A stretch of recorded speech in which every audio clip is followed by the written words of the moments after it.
గతేడాది రోడ్డు ప్రమాదంలో గాయాల పాలైన రిషబ్ పంత్ గాయాల నుంచి కోలుకొని ప్రాక్టీస్ అయితే స్టార్ట్ చేశాడు. ఎన్సీఏలో ఫుల్ ఫిట్నెస్ సాధిస్తూనే 1 అవర్ దాకా బ్యాటింగ్ ప్రాక్టీస్ చేస్తున్నాడు. ఈ ఏడాది జరిగే ఐపీఎల్లో ఢిల్లీ క్యాపిటల్స్ తరపున పంత్ కెప్టెన్గా వ్యవహరిస్తాడని ఢిల్లీ జట్టు యాజమాన్యం అయితే చెప్పేసింది. అంటే ఈ ఐపీఎల్లో పంత్ పక్కా ఆడతాడు. ఐపీఎల్ తర్వాత టీ20 వరల్డ్ కప్ అయితే జరగబోతుంది. పంత్ ఐపీఎల్లోకి ఫామ్లోకి వస్తే టీమిండియాకి పక్కా సెలెక్ట్ అవుతాడని మాజీలు చెప్తున్నారు. ఒకవేళ పంత్ సెలెక్ట్ అవుతే కొంతమంది ప్లేయర్లపై వెయిట్ పడే అవకాశం ఉంది. దాంట్లో కేఎల్ రాహుల్, సంజు శాంసన్, ఇషాన్ కిషన్, ప్రజెంట్ మంచి ఫామ్లో ఉన్న జితేష్ శర్మ. నాకు తెలిసినంత వరకు కేఎల్ రాహుల్ మరియు రిషబ్ పంత్ సెలెక్ట్ చేస్తారని అనుకుంటున్నా. ఎందుకంటే పంత్ వికెట్ కీపర్ బ్యాట్స్మెన్, అంతేకాకుండా మంచి హిట్టింగ్ చేసే బ్యాట్స్మెన్. ఇంకా ప్లస్ పాయింట్ ఏంటంటే ఒక లెఫ్ట్ హ్యాండ్ బ్యాట్స్మెన్. ప్రస్తుతం మన టీమిండియాలో మిడిల్ ఆర్డర్ బ్యాటింగ్లో చాలామంది ఉన్నారు. చాలామంది అయితే పోటీ జరుగుతుంది.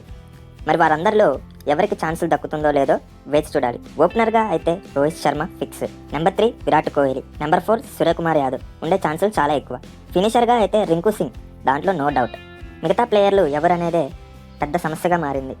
ఇంకొన్ని రోజుల్లో జరిగే ఐపీఎల్ వచ్చేదాకా ప్రస్తుతం మన టీమిండియా ఎవరు ఆడతారు ఎవరు ఆడరో ఏమీ చెప్పలేం. ఎందుకంటే ఐపీఎల్ అన్నిటికీ ఐపీఎల్లో ఎవరు బాగా ఆడతారో మన సెలెక్టర్స్ ఖచ్చితంగా వాళ్ళనే సెలెక్ట్ చేస్తారు.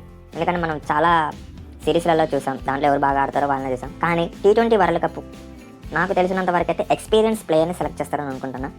ఇప్పుడు మన దాంట్లో చాలామంది జూనియర్స్ ప్లేయర్స్ ఆడుతున్నారు, యంగ్స్టర్స్, కానీ వాళ్ళకంత ఎక్స్పీరియన్స్ లేదు. ఇంటర్నేషనల్ అదొక ఐసీసీ నిర్వహించే టోర్నమెంట్ కాబట్టి అంత ఈజీ కాదు, చాలా ప్రెషర్ గేమ్ కాబట్టి మ్యాక్సిమం అయితే ఎక్స్పీరియన్స్ ప్లేయర్లే, ఏదో కొంతమంది మాత్రమే జూనియర్స్ యంగ్స్టర్స్ ఉండే అవకాశం ఉంటుంది.